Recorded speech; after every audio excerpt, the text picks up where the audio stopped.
Assalamualaikum warahmatullahi wabarakatuh. Berjumpa lagi dengan saya Reza Fitriansyah pada pertemuan 6. Sebelum kita lanjut ke pertemuan 6, kita mereview dulu pertemuan 5, algoritma runtunan dan flowchart. Nah, di sini algoritma runtunan merupakan algoritma yang paling sederhana. Algoritma runtunan adalah sekumpulan perintah atau pernyataan yang dikerjakan komputer berdasarkan dengan urutan perintahnya. Jadi, jika terdapat algoritma dengan urutan perintahnya adalah, nah, di sini contohnya perintah 1, perintah 2, perintah 3. Runtunan atau sekuen. Algoritma merupakan runtunan atau sekuen satu atau lebih instruksi pernyataan. Setiap pernyataan dikerjakan secara berurutan sesuai dengan urutan penulisannya. Sebagai instruksi dilaksanakan setelah instruksi sebelum selesai dilaksanakan. Urutan instruksi menentukan keadaan akhir algoritma. Ini definisi lain. Ini untuk simbol-simbolnya ada di simbol untuk panahnya, flow direction simbol, ada terminator itu untuk awal akhiran program, ada konektor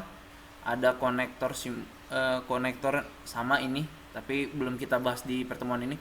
Processing simbol ini yang akan sering dipakai, ini sama terminator sama simbol input atau output ini. Oke, kita lanjut. Nah, flowchart sistem merupakan bagian yang menunjukkan alur kerja atau apa yang sedang dikerjakan di dalam sistem secara keseluruhan dan menjelaskan urutan dari prosedur-prosedur yang ada di dalam sistem atau sebagai diagram alir. Program yang menggambarkan urutan pengerjaan dari suatu program dengan memanfaatkan simbol-simbol tertentu. Dengan kata lain, flowchart ini merupakan deskripsi secara grafik dari urutan prosedur-prosedur yang terkombinasi membentuk suatu sistem. Nah, ini ada contoh flowchart sistem. Nah, ini ada contoh jawaban ujian dikoreksi. Di sini ada daftar koreksi ujian. Nah, ini daftar tunggunya. Ini file utama ujian. Nah, ini file untuk mengoreksi file tersebut. Nah, di situ ada periksa ujian dari file tersebut. Nah, ini tabel siswanya siapa yang mau dikoreksi. Terus ini ada file siswa. Ini tabel siswa, ini file siswa. File itu di dalam tabel. Nah, ini laporannya, hasil dari file siswa tersebut. Oke. Nah, ini flowchart dokumen. Ini ada langsung. Nah, untuk contoh saya mengambil contoh yaitu luas segitiga atau algoritma runtunan menghitung luas segitiga. Nah, di sini ada rumus luas segitiga setengah dikali alas dikali tinggi. Oke. Di sini ada flowchartnya. Nah, bagaimana kita membuat flowchart? Oke, sesuai dengan algoritma ini, kita akan membuktikannya pada ini adalah software Visio.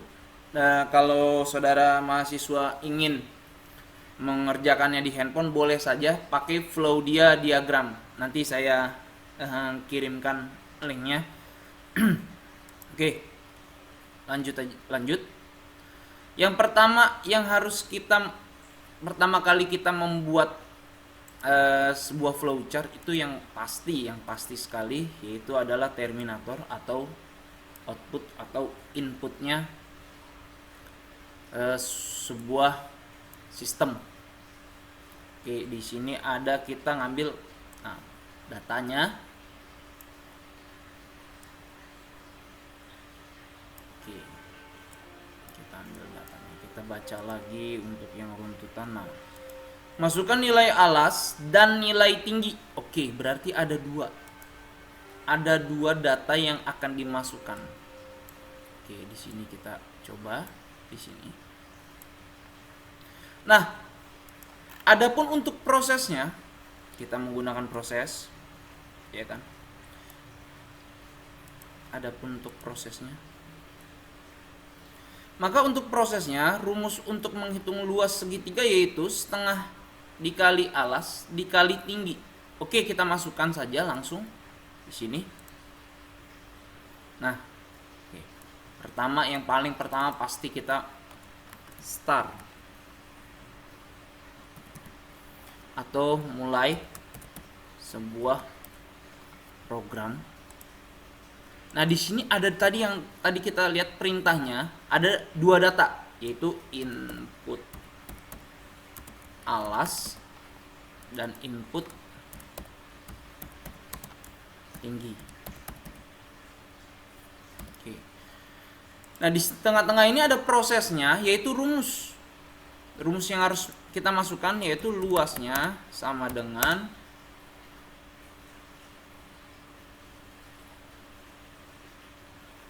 bisa juga digini, lebih luasnya lebih kecil atau bukan, luas sama dengan ini alas dikali tinggi. Kita giniin dulu baru dikali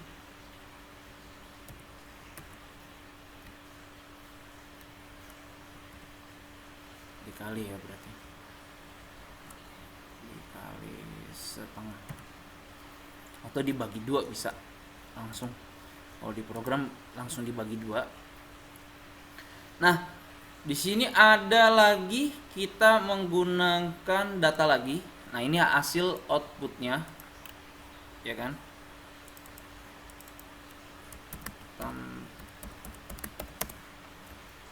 Luas segitiga. Oke. Ya kan?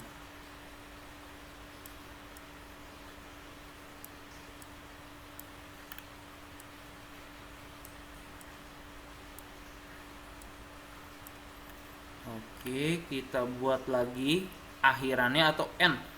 Sebentar. Oke. Oke. Di sini. Oke, di sini kita buat salah. Ini biar lebih rapih. Kita kalau Visio itu enaknya seperti ini. Kalau jadi kalian nanti kalau buat skripsi, kalian pasti menggunakan software ya semacam ini bentuknya untuk membuat flowchart. Oke, dah kita arahkan, mudah sekali.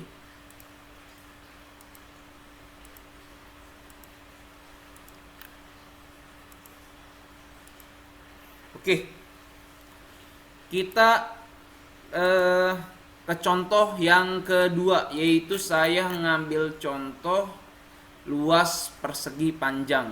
Oke, kita ambil contoh menghitung luas persegi panjang.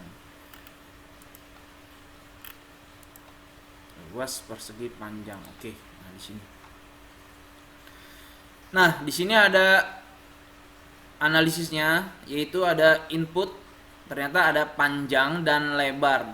Nah, rumusnya itu di sini saya akan kasih rumus luas persegi panjang, yaitu luas sama dengan panjang dikali lebar. Nah, oke, sekarang kita buat programnya, flowchartnya, flowchartnya untuk yang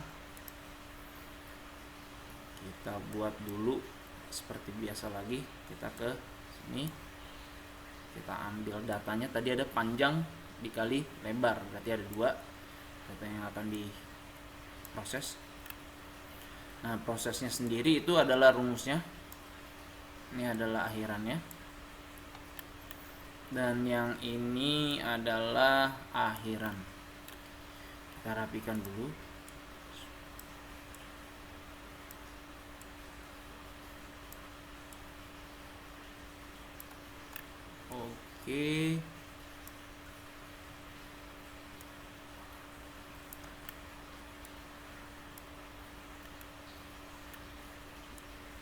Udah, kita tarik lagi.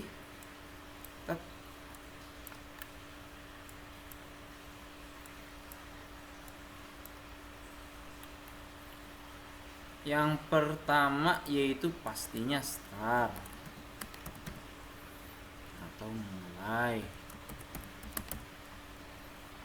Yang kedua yaitu adalah input panjang. Yang ketiga berarti input lebar. Ini adalah rumusnya, yaitu luas sama dengan panjang dikali lebar. Di sini ada tampilkan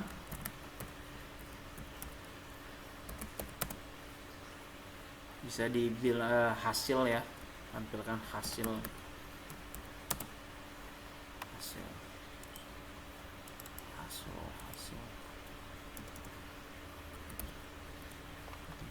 dan ini akhirannya. Oke, saya sudah membuat contoh di sini di runtunan ini. Nanti kalian bisa dicoba yang lain.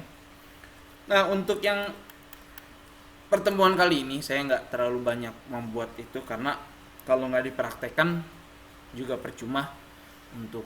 Nah, sekarang kita membuat algoritma pemilihan untuk pertemuan sesi ini. Oke, algoritma pemilihan berbeda dengan algoritma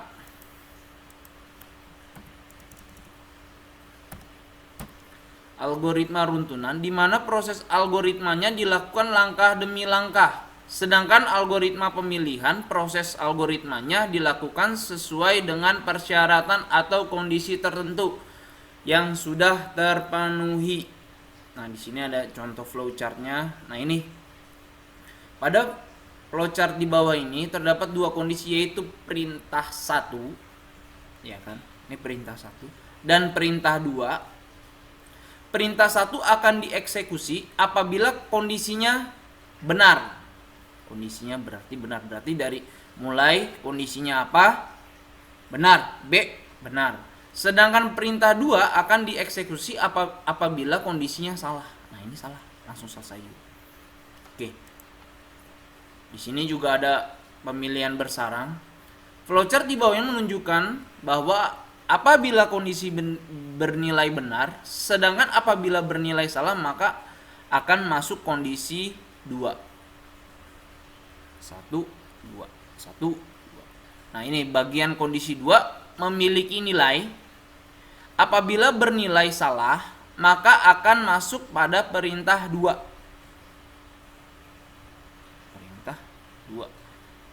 Apabila bernilai salah akan masuk perintah 2. Oke. Sedangkan apabila salah ini, salah. Apabila benar, maka akan masuk perintah 2, sedangkan apabila salah masuk perintah 3. Jadi gini. Kondisi pertama, ya kan? Dia benar, maka langsung ada perintahnya. Kondisi kedua, jika dia benar, langsung perintah selesai. Nah, kondisi pertama jika salah, dia langsung ke kondisi kedua. Kondisi kedua salah ke perintah yang ketiga. Kalau dia salah, langsung berakhir. Di sini ada pemilihan algoritma kompleks sesuai dengan nama flowchart pemilihan kompleks, yang mana memiliki banyak percabangan bertumpuk. Hal tersebut dapat dilihat pada gambar ini. Nah, ini ada kondisi benar, jika kondisi 1 benar, maka ke kondisi 2. Jika kondisi 2 benar, maka ke perintah 1. Jika kondisi 1 salah, maka ke kondisi 3. Jika kondisi 3 benar, maka ke perintah 3. Oh, ini kondisi 2 benar, ke salah, maka perintah 2. Jika kondisi 3 salah, maka ke perintah 4. Jika enggak, ini udah perintah 3, perintah 4, perintah 2, perintah 1, ini selesai. Oke. Kenapa di sini di sini salah karena di kondisi 2 kalau benar dia akan ke perintah 1. Oke. Kita langsung contohkan saja. Saya menentukan kelulusan mahasiswa. Coba saya pengen lihat paling bawah di sini. Nah, nama mahasiswa dan nilai. Ya kan? Nama mahasiswa dan nilai untuk inputannya. Oke. Jika mahasiswa mendapat nilai lebih besar, maka keterangannya lulus.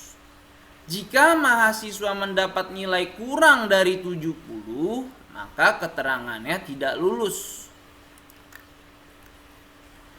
Nah, di sini ada data nama, nilai, keterangan akan ditampilkan. Berarti setelah dia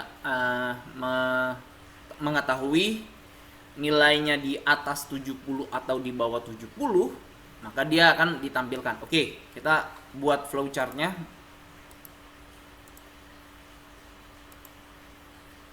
Yang pertama seperti biasa terminator. Yang kedua ada input. Ya kan, nama mahasiswa sama nilainya. Di sini ada, di sini ada decision. Decision ini adalah bentuk simbol pemilihan berdasar kondisi yang ada. Jadi di mana decision ini memang akan dipakai untuk pemilihan ini, pemilihan dalam algoritma. Oke, di sini.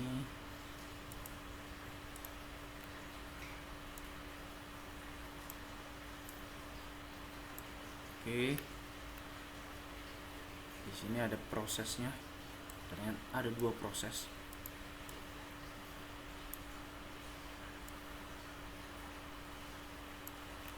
Di sini satu lagi ada data. Di sini ada terminator. Oke.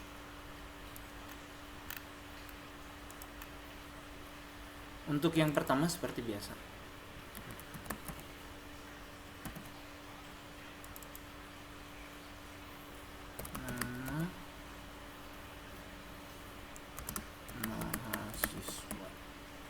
Perintahnya dan nilai ya, dan nilai. Pak, kenapa nggak dipisah 2? Tidak dalam algoritma sebenarnya ini kan kita menentukan keterangan lulus dan tidak lulusnya. Jadi kita memasukkan nama, nilainya nanti ada, sebenarnya harusnya memang dipisah. Lebih bagus sih kita buat saja inputannya 2 ya. Datanya sorry. Data inputannya 2.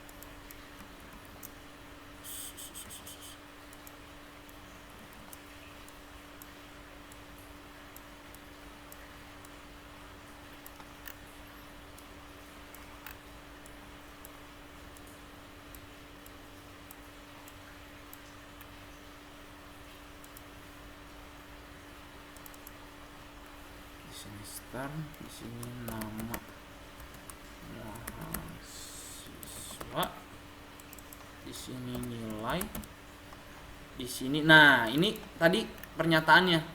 Jika nilai, oke, if nilai lebih besar daripada 70.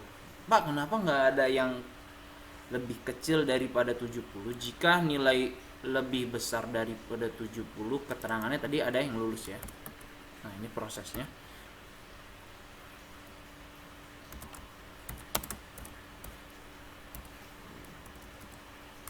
Lulus. Di sini ada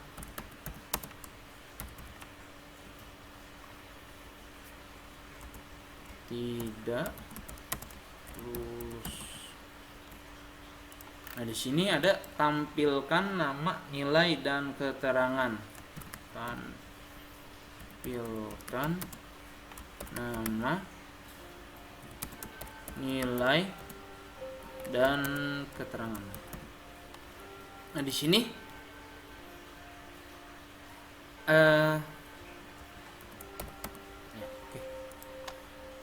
kita buat ininya.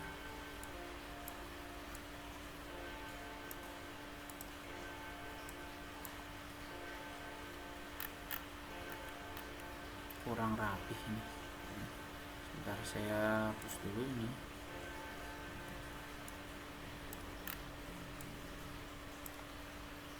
Dua.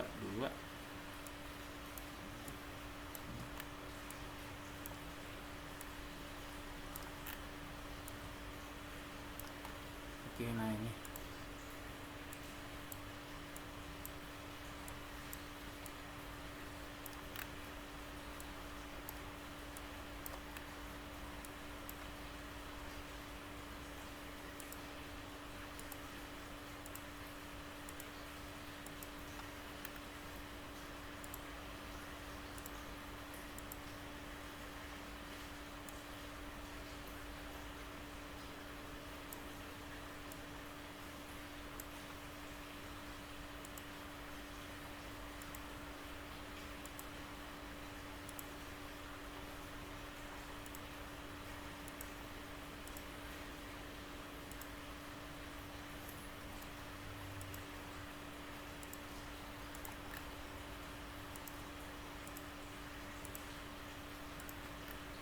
Oke, jadi contohnya seperti ini. Oke, untuk tugas, nah ini kan kita punya ya tadi contohnya ya, contoh. Nah, nanti untuk deskripsinya. Nah, ini algoritmanya. Nah, ini algoritma. Nah, ini analisisnya. Misalnya kalau kalian tadi pakai, tadi saya contohnya. Nah ini. Jadi nanti kalau ada soal deskripsinya ada analisis, ada algoritma. Berarti kalau analisis itu lebih kepada menghitung kayak luas lingkaran, segitiga, persegi panjang. Nah, untuk yang kalau misalnya dia cuma saya bilang tentukan algoritmanya saja, itu seperti ini. Tidak perlu analisis seperti tadi itu. Nah, ini kalau untuk umum ya, maksudnya kalau algoritma itu menentukan sesuatu itu nggak harus pakai rumus gitu. Nah, oke. Nah, untuk tugas nanti saya akan mengoreksi.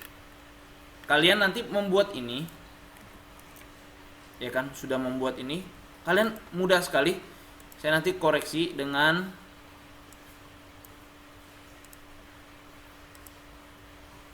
ini. Nah, ini untuk terakhir kalinya. Nah, ini untuk jawaban yang benar, dikoreksi oleh saya. Ini untuk jawaban yang benar. Maka dia akan seperti ini.